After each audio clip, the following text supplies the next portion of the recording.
Let's add custom variants to our entity. More in-depth topics for Minecraft modding available in the 121 modding courses linked below, covering writable and tameable entities, custom entity armor, and even custom entity inventories, among many more awesome topics. Alright friends, I'm back and tell you once more, and in this tutorial we'll be adding custom variants to our Minecraft mod, specifically to our entity. Now, what is a variant? Well, we have seen it previously in the blockbench file over here, because there are two different colors of mantis basically. And the idea is that, well, we have a normal mantis and a orchid mantis, or mantis underscore orchid, where we've also already exported the textures for as well.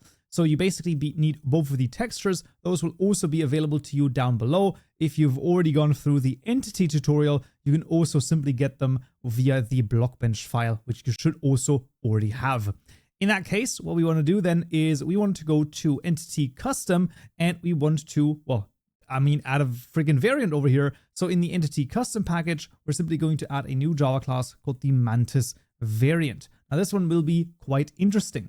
The actual class itself is going to be super freaking simple. It's going to be an enum, and then we're going to, well, actually get all of the, I'm going to copy all of the contents of this. However, you will see that it is not as crazy. Now you'll see, first of all, it's not really that long, and also it's not really that crazy except for maybe this tiny thing over here. But the general idea of this entire enum is as follows. You can basically define certain enums over here. So we have the default and the orchid. If you would have more, right, obviously, then you would do, I don't even know, like maybe you have a yellow freaking mantis or something like that, right? You'd obviously increase the idea over here and simply add this. As you can see, each of them have a comma separating them, and the last one ends with a semicolon. This should be very straightforward, basically Java 101, so nothing too crazy in this case.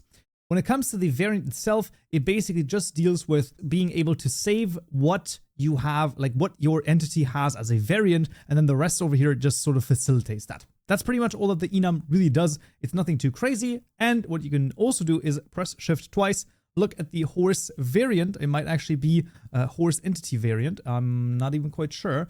Horse entity variant, maybe or not. Is it just called variant? That would be a crazy thing. It might actually be called just variant. It's not, it's called horse color for some reason, but fair enough. Anyway, this is the horse color one. And of course, you can also take a look at this one. Now, the change that has occurred here is that it also has a codec. We really don't need a codec in our case, because it's all going to be just done like manually for us. So we're basically good.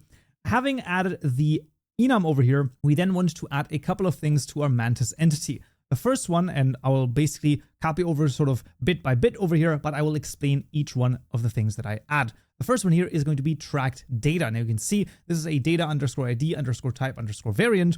It is registered data set to the mantis entity class, and it is of type integer. You can also see this as it is track data of type integer right here. The idea of this is that we can save an integer, and via this track data, it will automatically be synchronized via server and client, which obviously is super freaking useful for us, so that we basically don't even need to deal with any custom networking or something like that. And the way that it's going to work is at the bottom here, I'm going to add all of the different methods that we need when you have a variant. Now, the first one, when you have any type of track data, it does not matter what it is, if it's an integer or if it's, I don't even know, there's like plenty of other ones, float, strings, optional item stack. You can do all sorts of things. You can even, in theory, do your own custom ones. If you have any of that, then what you need is you need to call the init data tracker method. This is extremely important. If you do not do this, it is not going to work. And inside of it, you need to call builder.add data add variant, or a data add ID type variant, and then the default value that this should have. This is very important. If you don't have this, it's not going to work. The next three methods are methods to basically get the variant and set the variant, and there's sort of two flavors of this. The one is to literally just simply get the variant of this particular entity and actually get the enum. And you can see there's another one which gets the ID of the tracker, which is an integer, and then you can also set the variant itself as well. And the idea is that, well, number one, this is also the same way that it is done as is done in the horse. So if we were to once again check out the horse entity over here and look at this, you can see that it does some weird stuff with like bit shifting over here. I'm still not 100% sure why the bit shifting has to happen, or why it should not or should. I'm just doing it, and this always has been totally fine. So basically, we're good to go. With that, we have this done, and then there's two more things that are quite important. And that is, of course, if I were to save the world, so let's say I basically go outside of the world, then it needs to be saved. Now you might say, well, wouldn't this be done with a data tracker? No. No, that is not the case. For this, we need to, first of all, overwrite the write custom data to NVT method, and then the read custom data to NVT method. Those methods, well, I mean, the name should itself basically make itself obvious, but the idea is that this is going to write some custom data when we actually save the world and then this entity, and then this is going to read it out again. To write it, super freaking simple, nvt.putInt. This is going to be the variant, so we're going to call this variant. So this is the key that we need for this, and here we're going to save this.getType variant. So we're simply going to save whatever is in the data tracker inside of the variant over here in the MBT compound, and that is then going to be somehow written to the save file of our, when we basically save the world. And this is also sometimes going to be saved intermittently, so just keep in mind that this is definitely needed. And then the read custom data, well, simple as that, this.dataTracker.set. So this is the way to set a specific data tracker data or track data, passing in the tracked data over here as a key, and then the object, which is going to be, in this case, nvt.getInt. So we're going to get an integer with the key variant. Notice that the key that we are giving it right here has to match exactly with the key right here. So the NVT compound in this case basically acts as sort of a map that maps from a specific key to a specific value. That's the whole idea, and that is the way that this works. And last but certainly not least, we wanted to overwrite the initialize method over here. So this is the initialize method, and the idea here is that you can basically set a custom variant via this. So there's going to be a MantisVariant. I'm going to call this variant equal to util.getRandom, passing in MantisVariant.values, and then this.random, which will give you a random variant. Now, in the case of only having two, we could also do this all sorts of different ways, but that's going to be fine. We then call the setVariant method and passing in the random variant we got. So every time a new mantis spawns, it's going to have a random, well, basically a random one in this case. And then we basically have it. Now, the one thing that the initialize method in theory should not add is the baby over here. So the baby in theory should not actually do it, although this one looks like it does. But what we can do is, just to be basically very sure, we can, inside of the create child method, we can modify this a little bit and basically say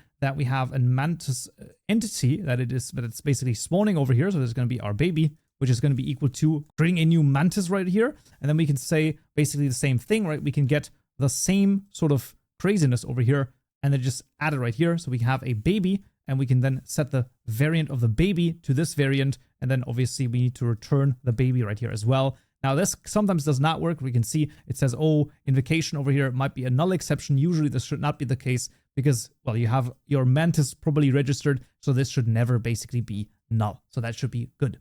And this is actually the change with which we have now a basically variant saved on our mantis entity. However, we're not going to see it if we were to jump into the game because we need to modify the renderer for this. Now, the change over here is super freaking simple. I will basically copy over the map and then I'll show you. It is so simple, you won't even know what hit you. So this is obviously going to be the mantis variant over here that we need to import. And then you can see we're basically mapping from a variant to an identifier, which is just the texture that should be displayed. And that's literally all we need to do in this case. It is super freaking simple. If you want more, you simply add another one with another variant over here, pointing to a different texture. That is it. And then to use this, well, in the getTexture method, instead of using an identifier, we're then using the location by variant map.get, passing in entity.getVariant. And just with this, because we have access to this mantis entity that is supposed to be basically rendered, we know what the variant is, and it's going to choose a different texture.